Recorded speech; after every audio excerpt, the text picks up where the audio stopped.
My life revolves around two poles, the family and Bitcoin.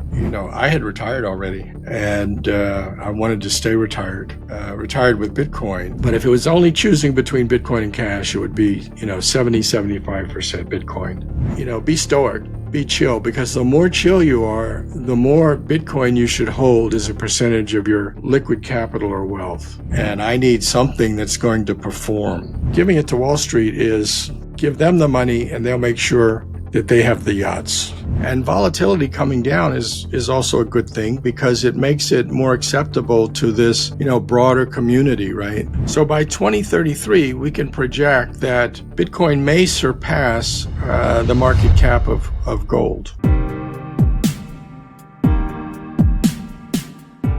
Hi, Stephen. How are you doing? Everything fine on your end? Yeah, great. Good to be with you again, Robin. Looking forward to it. Was really cool last time, and thought let's do it again. You prepared a new deck of slides that is really interesting, and just a small spoiler alert. I saw I think last or second to last slide or something like that with the quote of Warren Buffett, and I love that quote so much. I always bring it up with people when people tell me, "Oh, you're overly allocated to Bitcoin."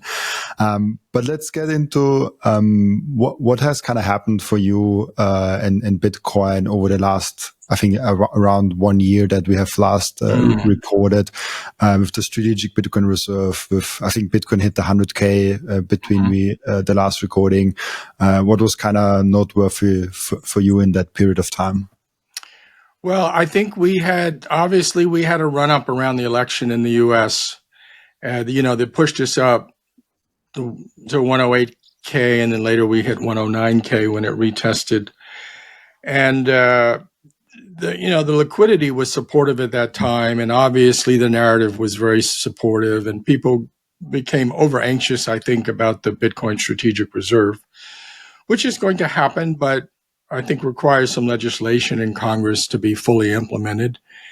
And I think the chances of that going forward are good. We've got the initial allocation of the 200,000 that, comes from seized Bitcoin. The liquidity situation was not fully cooperative. The liquidity had fallen, global liquidity had fallen in Q4, and there tends to be about a 1 quarter lag, something like 11 to 13 weeks if you follow what other people say. And so that, was reflective in how prices behaved in Q1, as well as the narrative coming off, I think. But now we've seen a pickup in global liquidity again, and we're starting to see a bit pickup in Bitcoin prices. Gold tends to lead Bitcoin, and gold is performing very well with all of the uncertainty around the discussion around tariffs and, even talk of monetary crisis and, what's happening with yield spreads and so forth. So there's a lot of uncertainty, and safe havens, respond to that. And gold has responded, and we're seeing Bitcoin start to respond. It tends to lag gold by, a similar kind of 1 quarter. I'll talk about some of these lags in the presentation today. Really cool. Yeah, I have a ton of questions around that. Maybe I'll save them for later because it's super interesting how Bitcoin just follows liquidity. I mean, it also makes sense. More money drives up demand.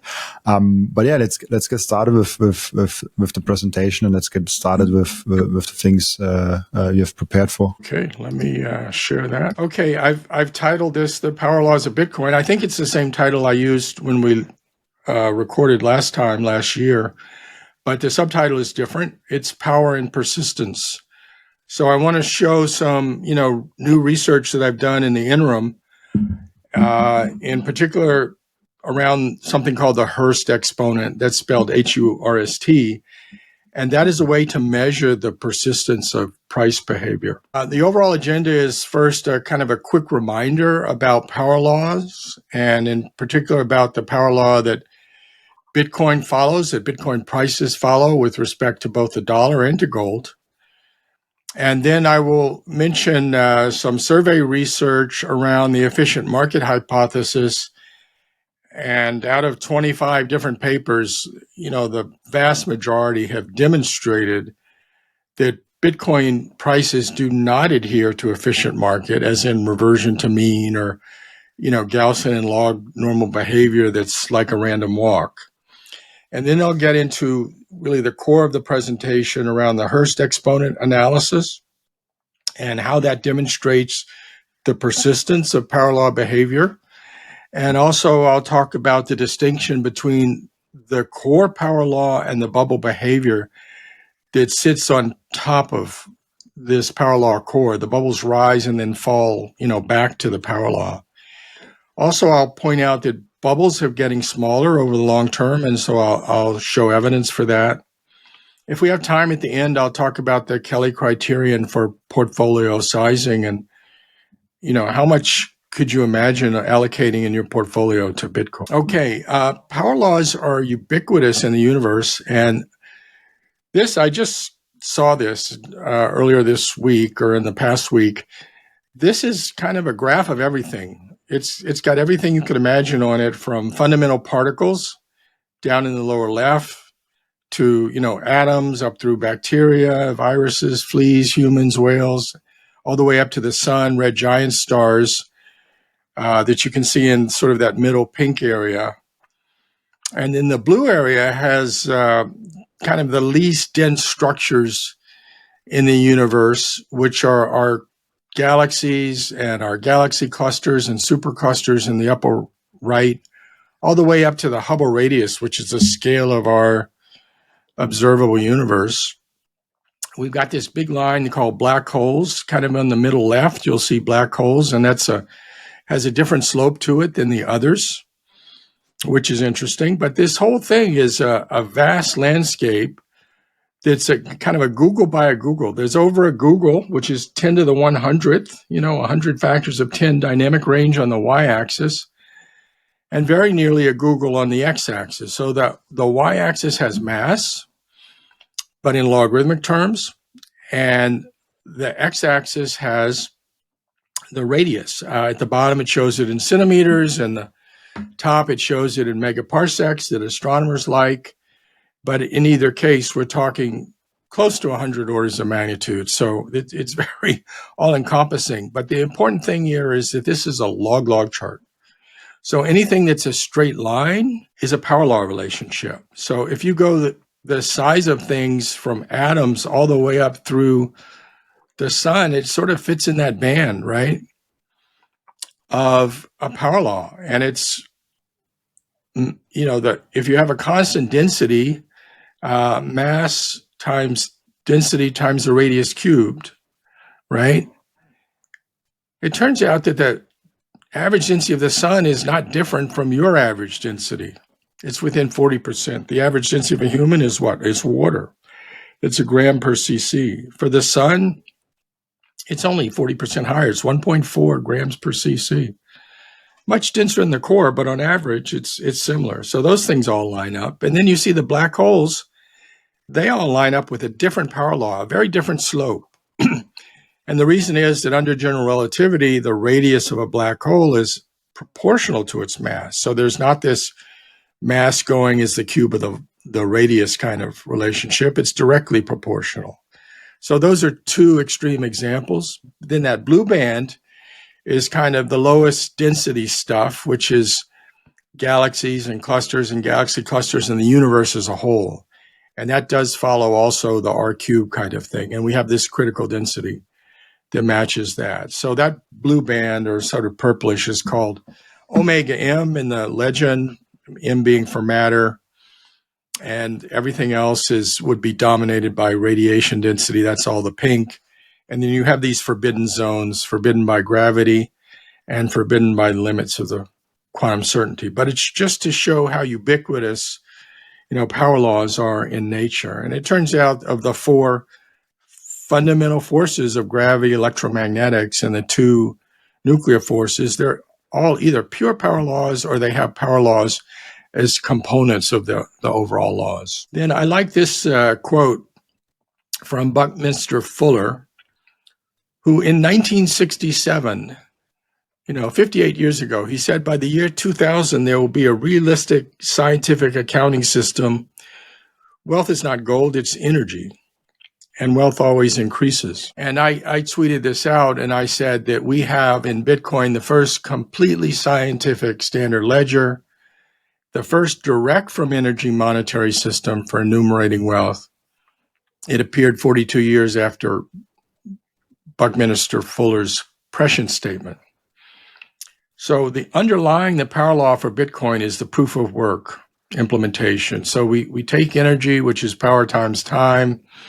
We've got a continuous 19 or 20 gigawatts that's feeding the millions of ASIC computers, and they're collectively cooperating and competing to produce 800 to 1,000 exahashes per second. This leads us to high security, and that provides the foundation for the power law behavior of Bitcoin price. This is a basic thesis that Giovanni Santostesi first enumerated in 2014, that the value goes as the square of the adoption. This comes from Metcalfe's law, which is the behavior of networks. We see this in the internet. We see this in social networks, that roughly the value goes as a square of the adoption or the size of the user community. And for Bitcoin, the adoption has grown as roughly the third power of time. So when you combine the square of the adoption with the third power of time, you get price going as nearly the sixth power of time, a really steep power law. Now, you can show this in 2 minutes, and I did this today, actually. Somebody tweeted out, and it's in the left hand, they tweeted out all of the prices on Easter. So in 2012 at Easter, it was $5. This year, it was 84,000 on Easter Day. Now, Easter moves around, a couple of weeks, but roughly, these are a year apart. I asked ChatGPT, take those four and then take the age using mid-April for these years, and the 0 point has to be when Bitcoin started, which of course is January 2009, and do a power law regression. And it came up with basically the right answer when we throw a lot more data and do the analysis. It found that the price goes as the age of the 5.7 power, nearly the sixth power, with a very high R squared of 0.94. And there's the graph. It shows it. It's only 14 data points. This is a log chart.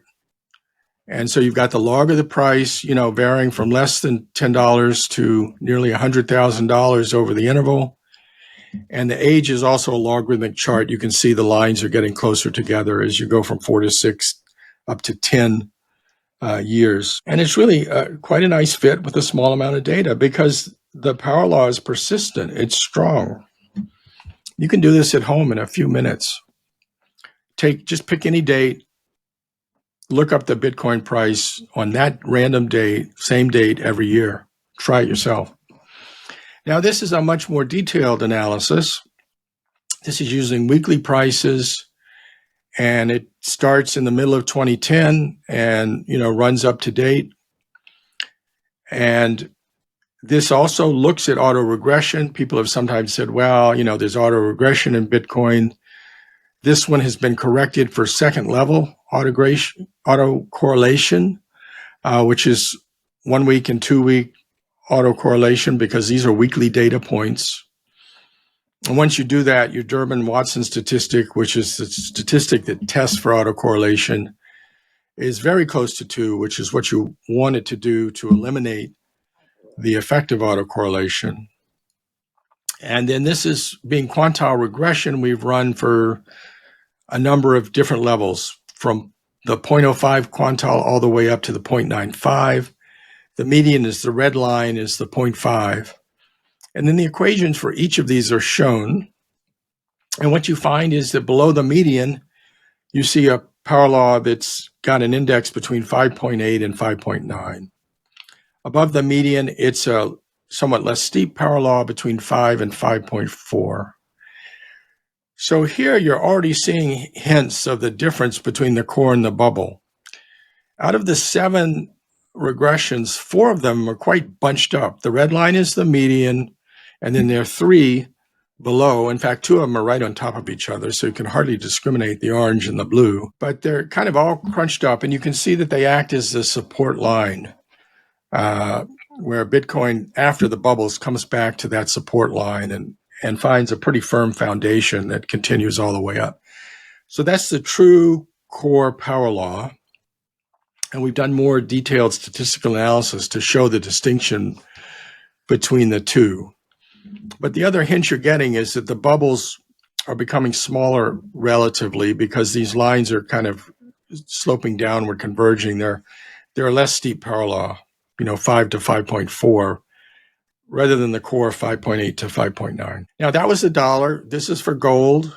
We see the same thing for gold. That was a log-log plot. This is the kind of plot you see more often, which is a log linear plot. So here we have the log of the price, but measured in gold ounces. And so it's from less than 1,000th of an ounce up to over 10 ounces. Now it's close to 30. It's in the high 20s. And the age of Bitcoin ranging from 2 years to almost 16 years. And the green curve is a power law fit. This one has an index of 5.4. More detailed analysis with more data will show you 5.5. But basically, that's where you get. You're around 5.5. It also has a high R squared. Gold is doing a little bit better than the dollar, and that's why the power law is a little bit less steep. But it's very strong relative performance. If time increases by a factor of 2, Bitcoin measured in gold ounces increases by a factor of 42. And the projection is that you would reach something like 400 ounces, which is called a good delivery bar in the world of, gold bars stacked up by central banks and government treasuries, and very large hedge funds.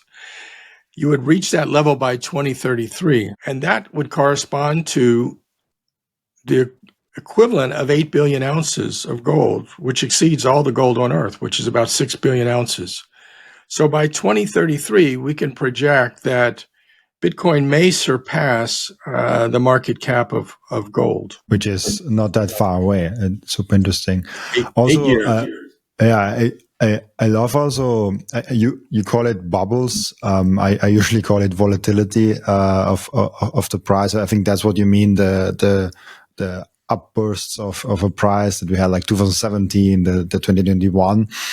And with that going down over time, and it's clearly is showing over the last 16 years that those bubbles are going down. Also, the yearly growth rate of Bitcoin with that is coming down, right? To first order, the yearly growth rate is equal to the power law index over the age. Now, there's a compounding and there's second order terms in the expansion, but so right now it's about 42% is the trend for the power law, and it comes down, a couple of percent each year. In other words, as the age doubles from here, instead of being 42%, it might be 21%. And that would be at age 32 rather than age 16. That's still very high, right? So for the next 20 years, we're still going to be at least in the high double digits. And for most of that time, we're going to be over 20%. I think between now and 2045, it's something like averaging 29% compounded, but it's front weighted, which we like. We like it being weighted towards the front end. The biggest question I always get with the power law in US dollar, not the power law in gold, which is also the reason I like the one in gold more. What if we hit hyperinflation? Like what if the supply is just outgrowing a lot and we hit events that we already hit? Like how is the power law looking in the Argentine peso or the Turkish lira and stuff like that? Right. Well, we don't really bother with that because what you're doing is you're measuring Bitcoin against other investable assets, right? So you can invest in something that's denominated in fiat. I suppose you could look at the stock market in Turkey and in the stock market in Argentina. I haven't done that. They do somewhat keep up with the inflation. So that might be one way to do the comparison. But clearly, if there's an exponential decay in the underlying denominator, there could be some issue. And this is why we want to compare it to the other sort of hardest things around. Gold being harder than the dollar, but the dollar being, at least until recently, one of the hardest currencies around. So Against the euro, the yen, it works well. Is it fair to say that the power law captures the growth of the asset, but not the devaluation of the underlying other asset like the US dollar? So it captures the how Bitcoin is growing in value because there are more users coming in. The users are getting more into Bitcoin, and less the devaluation of the underlying asset like the US dollar? The devaluation of the US dollar has averaged 7% if you talk about money supply. So roughly, it's losing a factor of 2 per decade. Money supply growth, M2, over long periods of time, grows at about 7%. And it's not that different from the OECD M3, which is all of the 38 or so developed countries in the OECD organization. That also grows at roughly that rate. 42% is a lot larger than 7%, and that's why we don't see it very much at all. And you can do regressions. I've done regressions recently, including a term for M3, and what you find is that for the parallel core, it doesn't make a difference. You notice it in the bubbles, but you don't notice in the parallel core. The weighting of those terms just drops very close to zero. Interesting. Makes sense.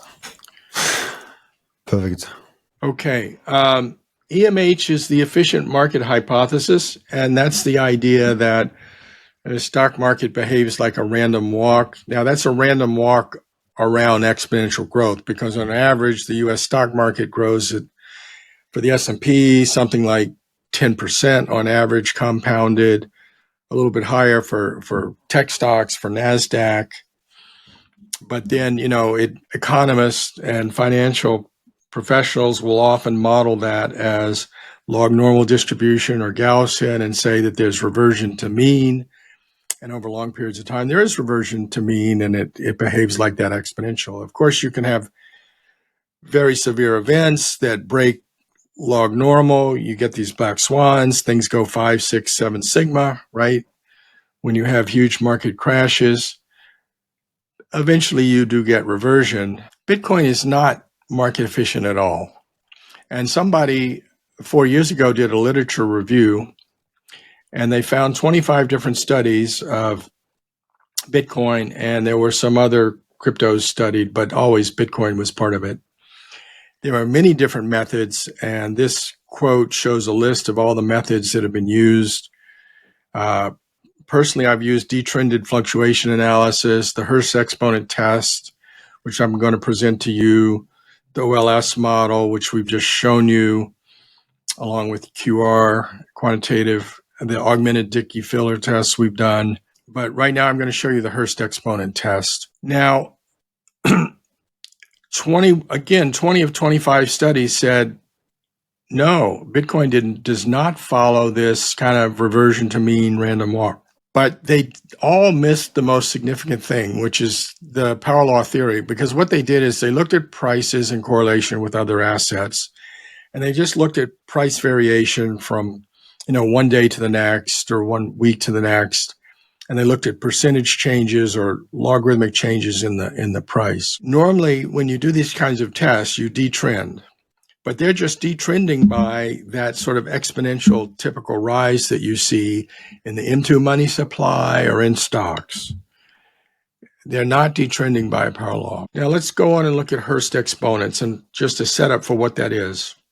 It was first published in 1951 by a British hydrologist. He was studying the long-term storage capacity of Nile River But it's an interesting statistical technique, and it's been used in hydrology and environmental science. It's been used in physics and complex systems analysis, neuroscience, image processing, network, internet traffic analysis, social sciences, and finance. So you can see how it might be relevant to Bitcoin, where we have, a network, we have a social science component, we have finance component, and it's a power law.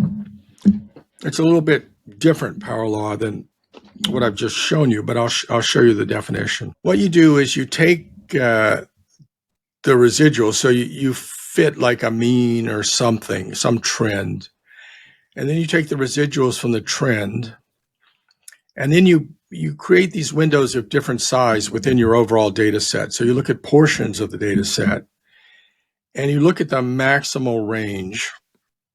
In order to get that, you do all the partial sums within your window, and then you find the max and the minimum from all those partial sums. That's called R, the range. You take the difference of the max and the minimum.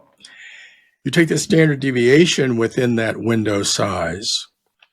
And then what you find is that the ratio of the range to the standard deviation has a power law behavior where it depends on the size of the window, time, and in growth with some exponent, and it's sublinear growth. So the Hurst exponent is normally between 0 and 1. And if it's 0.5, it would be a random walk. And if it's less than 0.5, the closer it is to 0, it's mean reversion behavior. This, kind of more quickly going back to the mean than a random walk would. If it's above 0.5, it's trending. And the more above 0.5, the more it's trending. So the idea is that there's some memory in there and that it's an inefficient market. So the next slide is a study that was done by a different author, was published 2 years ago in the Central European Economic Journal. Is Bitcoin an emerging market? And they used this method with daily prices, but they excluded weekends because they were comparing Bitcoin to emerging market stocks. And the red line is what they found for Bitcoin's behavior. The blue is for the emerging market. So they did find persistence. It was always above 0.5. It never reached 0.75. So they found that, it's not efficient. It does have persistence, but they use the usual detrending method, which is just looking at the ratio of the price from one day to the next, and then taking the natural log of that and using that as the definition of the residual. So this ignores the fundamental power law nature of Bitcoin. So I thought, well, I should redo this, understanding that there's a power law. And I also used a much broader interval. They used about, they've got 8 years of data. It's not bad. I used all the data in the full price history when we had price discovery basically, kicked off pretty well, which was the middle of 2010, all the way through, the end of 2024 and into 2025. So that's the full price history. I looked at it both with weekly intervals and with daily intervals. But first, I took out the power law. So I did quantile regression. I took the median level, which is the 0.5 level. I detrended using the power law, and then I took, the log residuals relative to that underlying power law. And with both weekly and full price history daily, we get around 0.9 or higher. And I did this for both fiat and gold. So in this chart, the daily in fiat is green with a D and a cross, and in gold, it's, gold color. And you can see it's very close to 1. It's 0.97 and 0.96 for fiat and for gold, respectively, with over 5,000 data points. And even with the weekly, with 750 data points, we got 0.87, 0.89 for fiat and gold, respectively. And this method requires a lot of data. You want to have, ideally, thousands of data points. So the daily one is we can put more confidence in. this is very strong persistence. You just don't see this in financial data with numbers so far above 0.75, which is very clearly trending, and really around 0.9 or higher. And to validate the whole method, I looked at SPY. I used an exponential D-trend, and I used that DFA technique that's mentioned in one of the previous slides. And the result for 10 years of SPY showed strong mean reversion with H of only 0.18, which wouldn't be even on the chart here because this chart starts at 0.05, which is random. So it would be off the bottom of the chart. Okay, then we wanted to look at the time behavior. How does this Hurst exponent evolve with time? And now I've got a plot which is log linear, and it's showing the linear age from age 2 to age 16. And in order to get enough data, I had to use hourly data. And also, there's no backward-looking correlation here or analysis. What I did is I kept repeating the quantile regression, so it only included all the data up to a given time. So if I'm starting at year 2 or 3, I only do the quantile regression for data up to that time. And then I calculate the Hurst exponent within a 1-year window, and then I step by 1 quarter of a year. So I've got data points at each quarter of a year. So those are, you've got the price is the blue line, and that's the axis on the right-hand side, the y-axis. The Hurst exponent is the left-hand side y-axis. And you can see it's all above 0.9 for the entire price history with using these 1-year windows. So again, it's a very inefficient market, or really very persistent power law style price behavior, because that's the underlying assumption, the power law. It's slowly coming down from being, around 1 to around 0.95 now. And I've also color coded it by whether we're in the power law core or in the bubble or in the transition zone. The power law core is the lowest 40% of the residuals, and the bubble is the top 40% of the residuals relative to the trend. And the transition, which is marked in yellow, is the middle 20%. And I repeated this with even finer resolution. Again, they're 1-year windows, but I used 1/8 of a year time step, and we see the same kind of result. And the other interesting thing that you can see here is that you see peaks in the Hurst exponent. And those peaks are occurring about a year and a quarter before the price peak. And I've got arrows that are indicating this. So we've got 3 or 4 peaks in the Hurst exponent, and then the arrows showing the price peaks in Bitcoin, a year and a quarter later, roughly. And the last peak was tentatively sometime in the middle of last year, and it hasn't gone on to go above that since.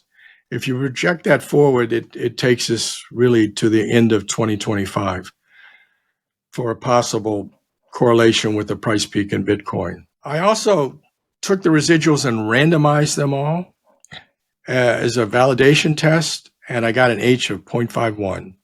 So it proves the methodology. By randomizing all these residuals, you got straight reversion to mean. This is a table of when the Hurst peaks occurred and the corresponding bubble. So for the 2013 bubble, the peak was a year earlier in June. The Bitcoin peak was 2013 in December. 2017, it was a year earlier in September. And the Bitcoin peak again was in December of 2017. For 2021, it was over a year earlier in mid-2019. The Bitcoin peak is 2021 April. Now that's a double peak. And my argument is that the first peak is the true peak because it had the largest residual away from the power law. The second peak looks higher, but the power law trend price was higher as well. And so in terms of residuals, it was not higher. And then the interval from the Hurst peak to the Bitcoin peak is shown in days. And the average of that is 546 days, which is a year and a half. And the most recent Hurst peak was in June of 2024 at the beginning of that month. So if you project the average forward, it would be December of 2025. Let's take a break for a moment and appreciate the beauty that Coin Vigilante has made with the Bitcoin watches. Those watches are the most amazing, the most elegant way of showing that you are a true Bitcoiner. And Coin Vigilante just dropped a completely new and amazing Genesis edition of their watch collections. You have the date of the first ever mined Bitcoin block in there, and of course also the block height and which epoch we are currently in. I love the level of detail they put in this masterpiece. Make sure to check out those amazing Coin Vigilante timepieces down in the descriptions. I love those watches so much. And now if you have Bitcoin, I really do hope that you don't have it on exchange. But if you do have it on exchange, I have two ways for you to deal with that. The first way is you put it on a hardware wallet. That's the entry for you to get into the self-custody game. I recommend BitBox, Bitcoin only edition for that. It's a super simple and secure way. And if you check out the link in the description, you even get 5% off if you use the code Robin. And the second way is the Bitcoin Way. The Bitcoin Way is your all-in partner in terms of how to get the most out of your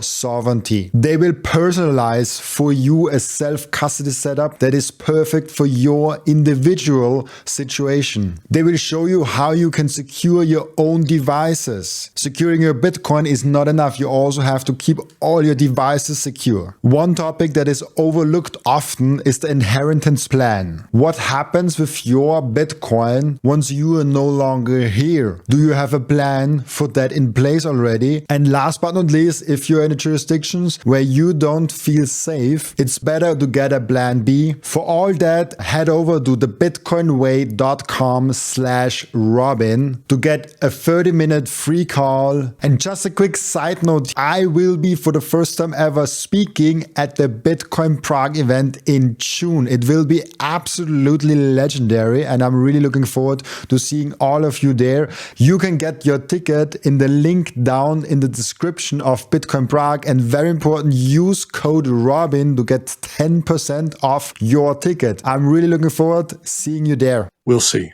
The next slide is to show more clearly these zones, a bubble zone, accumulation zone, it's called here. It's the core power law, and then these transition zones. These are weekly data points. These residuals are normalized. So I took, because I was trying to kind of normalize across the different bubbles because the bubbles are going down. And even with the normalization, you still see kind of a downward trend. But it's the residuals from the power law in logarithmic terms, normalized to the peaks. And you see the power law support in the core with the green dots. You see the transitions with the yellow dots, and then you see the bubble areas in the red dots. And it's remarkable that once it moves into a bubble zone, it just stays there. It doesn't go back and forth into the yellow zone or the green zone. It just stays there until the whole bubble has played out. And then it crosses into the yellow transition zone, and then it goes back to the core, what you might call the accumulation zone.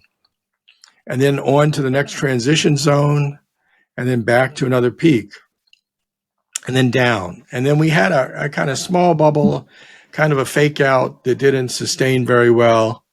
And then we went back through transition, the core, and then we go to the next one, which is a double bubble, and that's 2021. And then on the very right-hand side of the chart, you see a few red dots. And that was what happened around the election and the excitement around that and the strategic Bitcoin reserve. And that did not sustain, as we know. The price came back into the transition zone where it is now. So there are actually two charts here. One is the fiat chart. The other is the gold chart. They look very similar, but it's worth noting that the very right-hand side of the gold chart, it went into the transition zone. It never went into the bubble zone. So we did not get confirmation of this from the gold chart. By the way, this technique is called hidden Markov modeling. And what it does is it kind of tries to analyze which of the zones it's in. And so it will tend to stay in that zone a little longer than if you just did a strict cutoff and said, okay, I'm going to take the upper 40%. But it maps pretty well into just saying, well, I'll just take the upper 40%. They don't look all that all that very different. And this technique is used in handwriting recognition and speech analysis. It's used in DNA sequencing. And of course, it's used in financial time series, particularly to look for regime switching between low volatility and high volatility regimes. And certainly our bubbles are high volatility regimes. And here's what ChatGPT has as an interpretation of something called the transition matrix, which shows how easily you move from one zone to the other. It says the bubbles are highly persistent, 98% chance that Bitcoin would stay in the bubble once it's there, a low probability of reverting to mid, as you go from 1 week to the next. Slow transitions, rarely jump between extreme states, and no direct high to low transitions. It never moves from green to red directly. It always goes through these transition zones first. And that suggests gradual cycles rather than sudden crashes. And we know our bubbles play out for longer than a year. They tend to be almost a year up and a year down. And then we've got these mid regimes as transition zones. Bitcoin in the mid-range, state 1 is more likely to stay there. And when transitioning, it's slightly more likely to fall back to low than surge into high. So momentum from mid to high is weak, which is kind of interesting on liquidity analysis that I've done separately, but don't have time to show here. But it shows that liquidity growth can kick off bubbles, but it doesn't sustain them. It takes more. It takes really momentum of players in the market coming in. My conclusion from all of this is that God candles aren't really a thing. That you get, transitional behavior, and that behavior follows through and the bubbles go. And eventually you get runaway and you get some very big candles at the end, but then those can collapse pretty quickly. That's super interesting. So basically what I got from that is that we haven't really seen a bubble this time around. It was kind of a fake bubble, a smallish one. And that it's likely to come. I mean, obviously that it's not 100%, but it's likely to come December 2025, so end of 2025. This God has a super interesting discussion of a God candle. I mean, I think Samson Mow is probably the one that popularized it the most. I think this God candle of I think he even is famous for saying before we hit the 100K, he said, when the ETFs came, he said, if the ETFs come, we will go to 1 million very quickly. Obviously, that did not happen. And it was also very unlikely, but it's interesting how there are people in Bitcoin that say, Bitcoin will have that gradual moment. And yes, maybe eventually in the US dollar, it will break to the upside if the US dollar just disappears. But then it does not make sense to measure it in the US dollar. And then there are people, we will hit that moment and all of a sudden Bitcoin will grow, which does not make a whole lot of sense to me because what event has to happen that everyone all of a sudden gets Bitcoin? I've seen it in my own family. I evangelize since, almost 5 years. And the people closest to me get it the best, and they have Bitcoin. But the more I go outside, and I have a really big family, and the further I go outside in the family, even though I've evangelized for it some 5 years and I really drop hints and this is that and this and that, they still don't. We maybe upgraded our communications, but we didn't upgrade the human brain, and we need time to grasp it. And I needed 3 years to go over that Bitcoin is a scam. So I do like the gradual approach more, and it's interesting and it's good to see data proof of that, that God candles probably aren't a thing. Yes. Well, moderate exponentials can sustain over long periods of time, and that applies to stock market and dollar and so forth. But very rapid exponentials cannot sustain. They're sort of mathematically unstable. And so, in physics, we see them mostly in decay, not in rises. And so when we get this exponential runaway, it's got the seeds of its own decay built in. The power law is persistent. It goes on, and it can persist much better than an exponential can. And that's a good thing. And volatility coming down is also a good thing because it makes it more acceptable to this, broader community, right? People are afraid of Bitcoin because of its volatility. And it is coming down at, not an insignificant rate. It's actually dropping as a power law, almost as the inverse of its age. Okay. It turns out that, as we know, Bitcoin has a lot of skew to the upside, right? Which we call the right tail. And it turns out that you cannot fit it well with a single Gaussian. You cannot fit it well with a gamma function, which would give you a right tail, but a gamma function will not fit both the left peak here and the gap in between the two peaks here. But a double Gaussian will fit quite well. So the green one is the power law core. That's the first Gaussian. It's got a mean that's slightly below zero. These are the log 10 of the residuals on the x-axis. And then the frequency of the observation on the y-axis. And it's much narrower, so it's got less volatility, right? And then the red line, the second Gaussian, is the one that applies to the bubbles. And its mean is much higher. It's 0.31, which is a factor of 2, because it's log 10, and 10 to the 0.3 is a factor of 2 above the zero line. And the difference between these two, dash vertical lines is 0.44 in the log. That's a factor of 2.5. So that's a very significant price difference. And the second Gaussian is much wider. It's got a volatility that's 3 times higher, a standard deviation that's 0.3 in the log instead of 0.1. The big one is for fiat. The small one's for gold. You see it for gold as well. For some reason, chat didn't draw the two curves the same way, but it's 2 Gaussians again, and very good separation. Separation you see with the 2 blue dashed lines. It's 0.5 there, which is a factor of 3 in price, and almost equal weights in the two. So that's further validation of power law core plus the bubbles. Now, if there's a power law core, what you can do is you can redo your regressions by removing half the data. So we take just the first Gaussian, which was defined by doing a quantile regression and then taking residuals and using the median quantile regression. And now we repeat the regression on just half the data, which is the data that was below the line in the first one. And when we do that, we get very, very tight relationship. This extends over the full history. And now this is regressions, both ordinary least square and the different quantile levels. And the one that's most interesting is 0.5, the yellow line. But you can see how close they are. There's almost no dispersion. And the R-squareds are incredibly high. They're 0.998 and 0.997.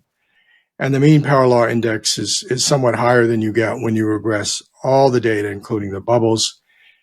It's about 5.9, with a very tight range of the slopes for these 7 different quantile functions.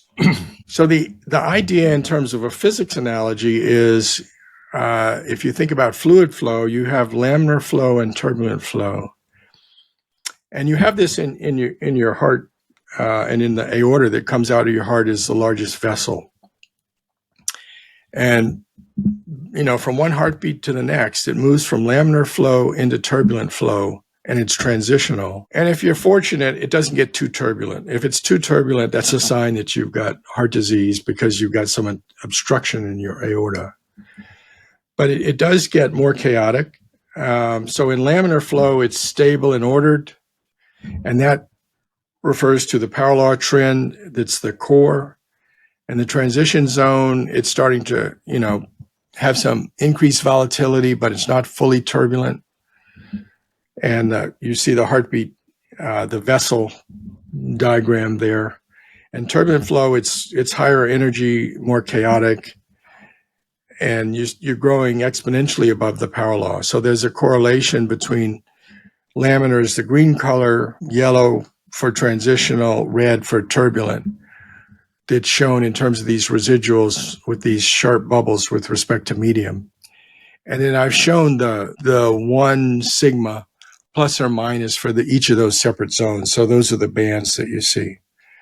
But it's amazing how well separated there are. The transition regions are pretty small and pretty sharp. These are z-scores for the bubble phase, which are just a number of standard deviations. So here I've thrown away the other data, and we're only looking at the bubbles. And so they're mostly positive z-scores from 0 to 3, and then, down to 2.5, and then down to 2, and then down to 1.0.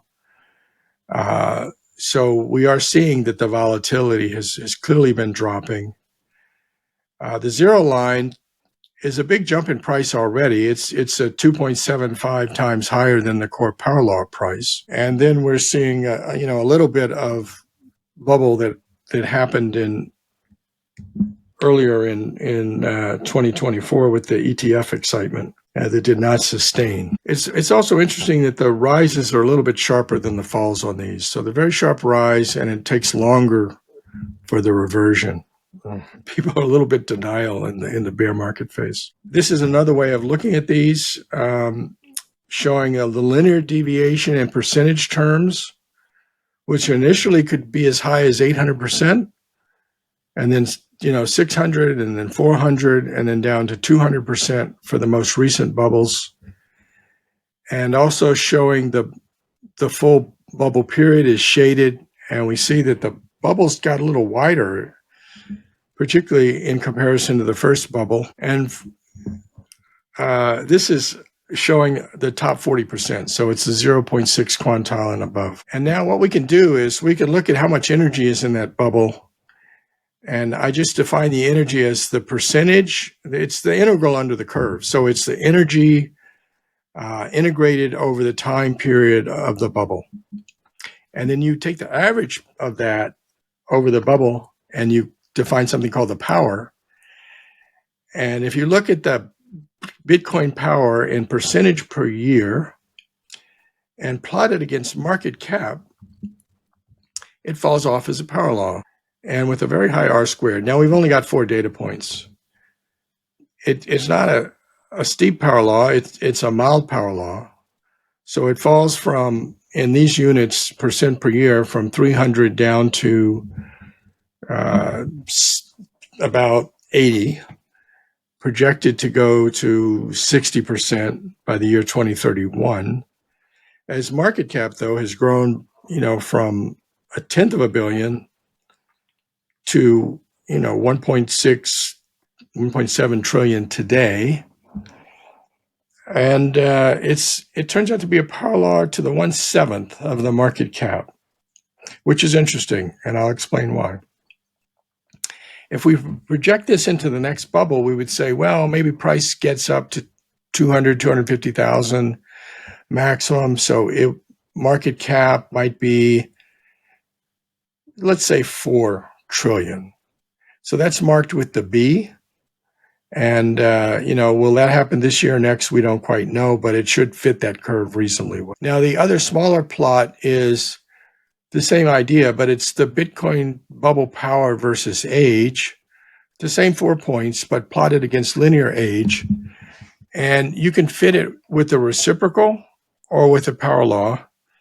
The reciprocal has this extra term, which keeps it from going to infinity at time 0.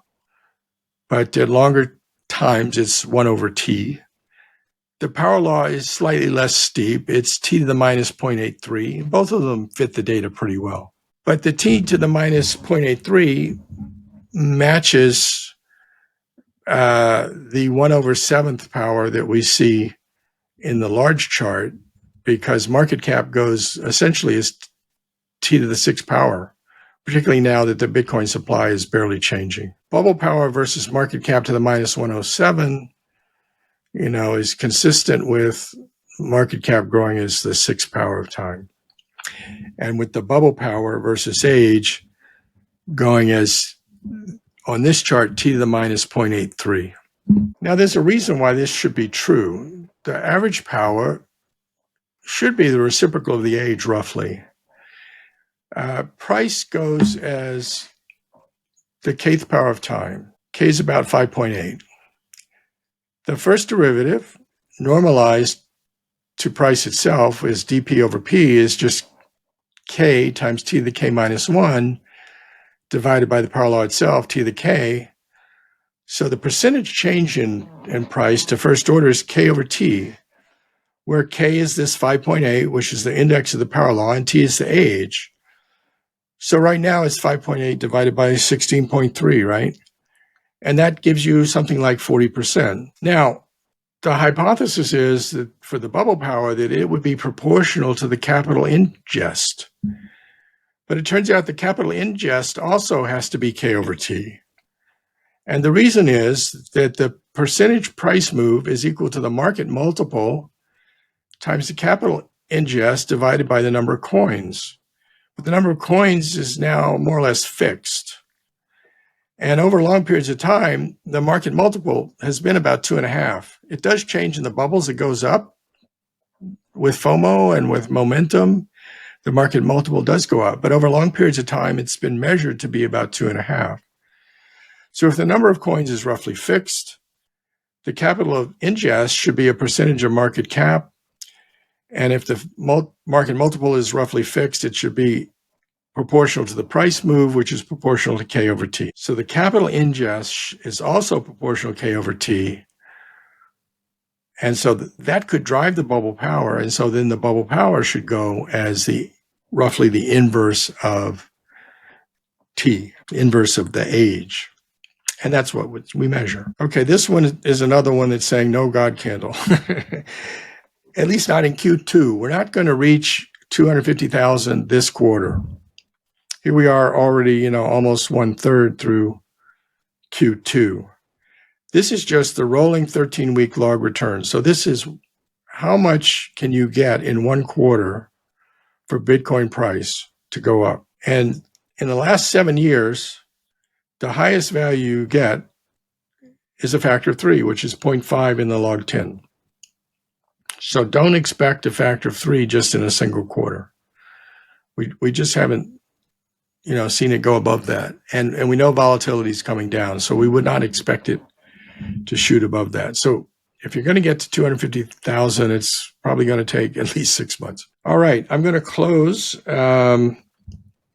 with Kelly analysis. People may have seen charts like this. Fidelity has a very nice chart that had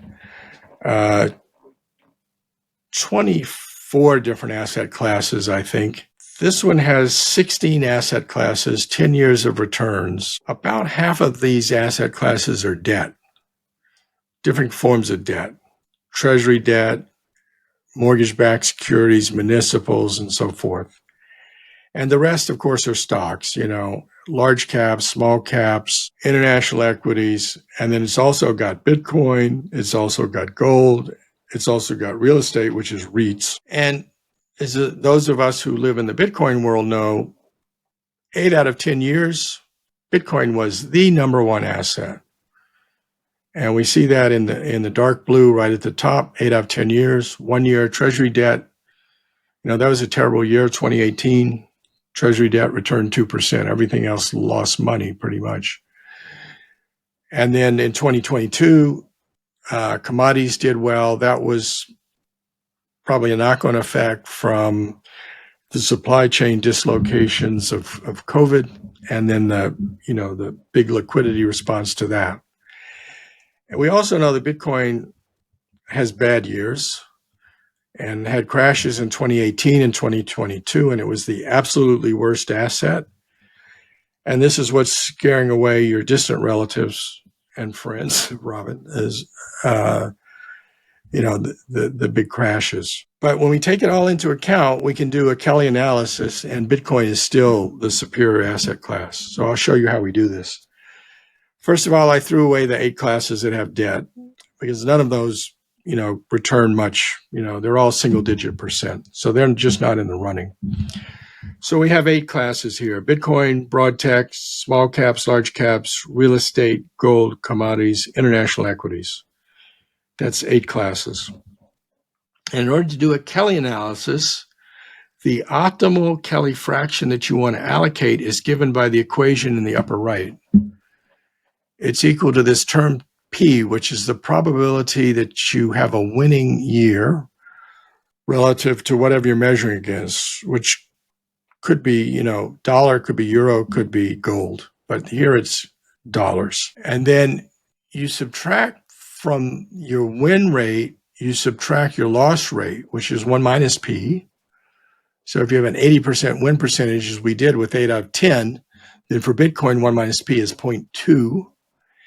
And then you divide that by this term B. Now, B is all important because it's the average win rate divided by the average loss rate in absolute terms. Or since losses are negative, you use a minus sign. So the average win over the average loss, corrected for the minus sign in the loss or the absolute value, so it becomes a positive number. So what we've tabulated here is under P for each asset class, the win rate, which for Bitcoin was 0.8. And even if you only take the 5 years because you say volatility is coming down and the win rate, the average return is less, it's still 0.8. Then you take the average win, which for Bitcoin was an incredible 292% in percentage terms. Everything else was pretty much in double digits. Bitcoin only 5 years, it was 155%. That was the average. Of course, the loss rates were high, an average of minus 70, or more recently, still high, 5 years, it was minus 68. Everything else is double digits, less than 20%, except for commodities, a loss of 23%, of gold, 8%. You take the ratio of W over L, you throw away the minus sign, and for Bitcoin, it's a factor of 4, which is great. So you're taking P of 0.8 minus 0.2 divided by 4, which means 0.05 for that second term, and the answer is 0.75. So that says if you're choosing between Bitcoin and cash, and you're using, very importantly, you're using a 1-year window for this analysis, because you get very different answers if you use daily, weekly, or quarterly, or monthly. But if you use a 1-year decision window, you get 75% allocation to Bitcoin and 25% to cash. The next best is broad tech, 0.66. And then the next after that is large caps, which is similar to broad tech, 52%, gold 0.36. Commodities were negative, so you don't want to be in commodities. And if you took only 5 years of Bitcoin, you still get 0.71. So even with the returns coming down, the volatility came down as well.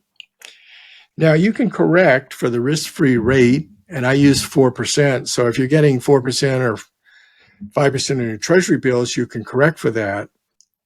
And then the B ratios come down a little bit. For Bitcoin, they barely come down because it's so high, and the F only comes down to 0.75. It's still up there.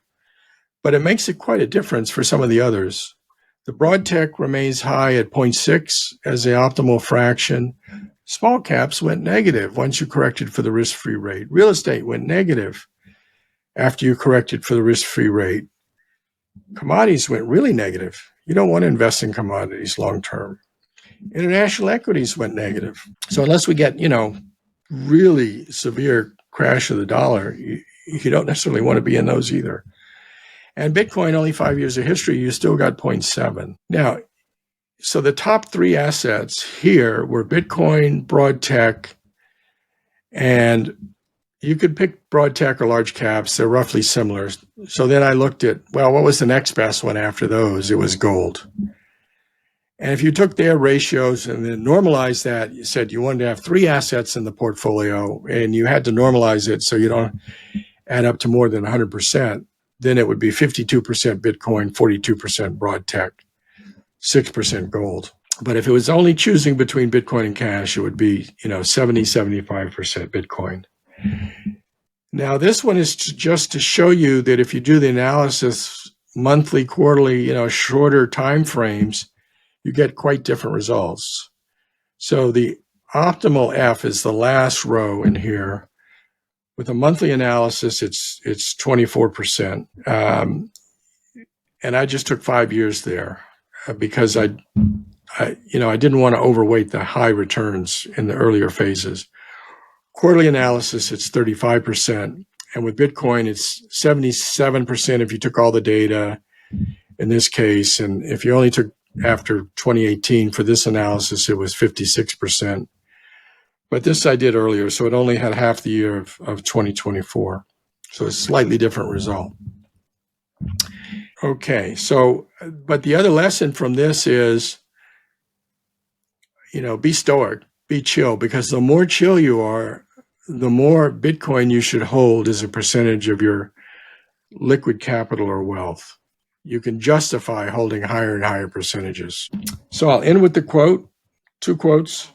Diversification is protection against ignorance. It makes little sense if you know what you are doing.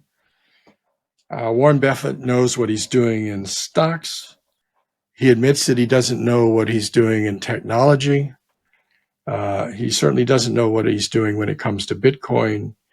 He should have sold everything and gone to Bitcoin, but still this quote will stand, that if we believe we know what we're doing and we have some statistics to back us up, if we believe the power law, and the power law is persistent, as I've shown you with the Hurst exponent, and we just look at the Kelly data, which doesn't even assume a power law, then maybe we convince ourselves that we know what we're doing and allocate a large percentage of our wealth to Bitcoin. Rather than to giving it to Wall Street, because giving it to Wall Street is, give them the money and they'll make sure that they have the yachts, that you don't get rich. That's very true. I love that. So thank you very much for your time. I'm going to stop sharing. I love your how you go about and explain with data why long-term being in Bitcoin and being convinced of it, and also why you should study it in order to be convinced of it. Otherwise, you will never be convinced of it. Mm-hmm. Makes sense. I love that approach because it takes a lot of time. It took a lot of time for me to be detached from the daily price movements, and now I only look at the price if I see it on Twitter.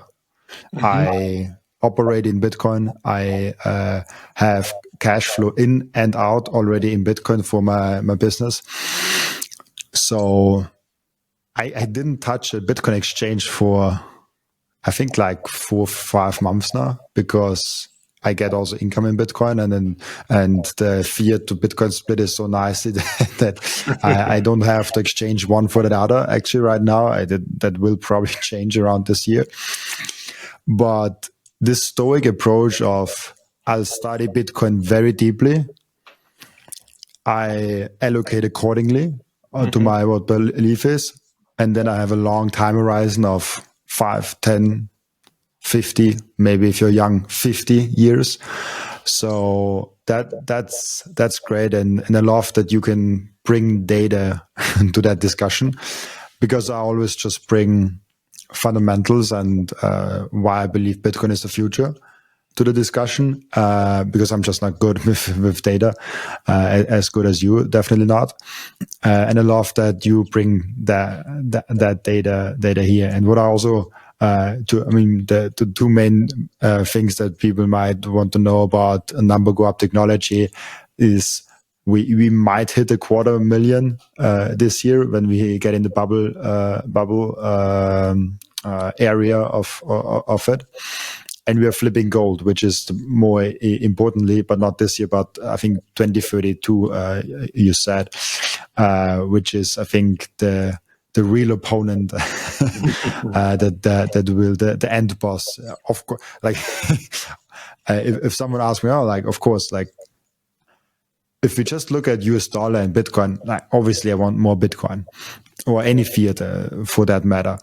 But gold in Bitcoin and stocks in Bitcoin and large caps in Bitcoin and then all those things, the comparison is way more interesting. So thank you so much for taking the time and bringing data and science to Bitcoin. Yeah, it's been my pleasure. And my view is gold is our friend. You know, we watch gold, we see it going up, and we say, great, because we know that long-term Bitcoin is power law against gold. So absolutely. 100%. I have one question that I ask each and every one of my guests. And for returning guests, I modified that question a little bit. What have you learned since you have last been on the show outside of Bitcoin? Outside of Bitcoin, everything I learn relates to my two young sons. So that's, you know, my life revolves around two poles, the family and Bitcoin. And, you know, one of the reasons I came to Bitcoin was that I had these children late in life, and, you know, I had retired already, and I wanted to stay retired with Bitcoin. And so it was, you know, in the same way that Seyr talks about how he had this huge challenge with his company, that he couldn't beat the hurdle rate and he couldn't compete with the large companies. Well, I had my challenge, which was I have to raise these children, I have to educate them. And I need something that's going to perform. And that really, I was already involved in Bitcoin, but it forced me to focus and study even harder. What I've learned since then from them is, you know, more recently what sponges they are. The most interesting one was when the 3-year-old learned about pi because he saw it on the calculator and he wanted to know more and he wanted to write it. And so I've started teaching him the Greek letters and he's just absorbing them like a sponge. So he can now read alpha, beta, gamma, delta, epsilon, lambda, mu, pi, phi, omega. And it's just incredible that he's A, has the interest, and B, able to do that. And so it's just an example of how, you know, my kids are teaching me about how quickly they can learn and what they're interested in. I love that. How old are they? The older one just turned 8, and then this one is 3. He'll be 4 fairly soon. Amazing. I love it. I played with kids a lot yesterday in family gatherings, but I still don't have my own. Really cool. We have an end routine, as you know, where the previous guest is asking a question for the next guest without knowing who the next guest actually is. And the previous guest asked you an interesting question. Do you think that Bitcoin is private enough? And if not, will it become more private? Yeah, I think it will become a little more private. But I think to get maximum privacy probably will involve trusted custodians. The solutions may come from that. It's private enough if you're careful enough. And so the onus is on us to be careful. And that can be careful with your hardware wallet and the way you back that up and the way you manage with that. Or that can be careful enough to find custodians or, you know, multi-sig solutions that you truly trust. As far as the change in privacy for the Bitcoin core, the biggest challenge will be when it comes from quantum computing for the wallets. That's probably 5 to 10 years off with Shor's algorithm, and there are already proposals to defend against that. But there will be a transition, and people will have to work through that. Yeah, there's a lot of interesting things coming to Bitcoin, I think, and it won't be boring for the next 5 to 10 years. It's my personal prediction. That's why I'll have a podcast around the topic. Thank you so much, Stephen. Before I let you go, where can people find you and ask you questions and I definitely know there will be people with questions. Sure. Well, on this last slide that's showing, there's my Twixter, X-Twitter handle, Money or Debt. And then Substack is where I put most of my articles. So my name.substack. I love that Twixter. location. Really cool. Thank you so much, Stephen, for coming on the show. Also, your Twitter, Twixter, will be on in the description, so people can just click on that and directly come to your profile. So thank you so much for taking the time, and also thank you so much for everyone that is watching and listening for joining us today. As always, I'll be back tomorrow with another episode. Bye bye.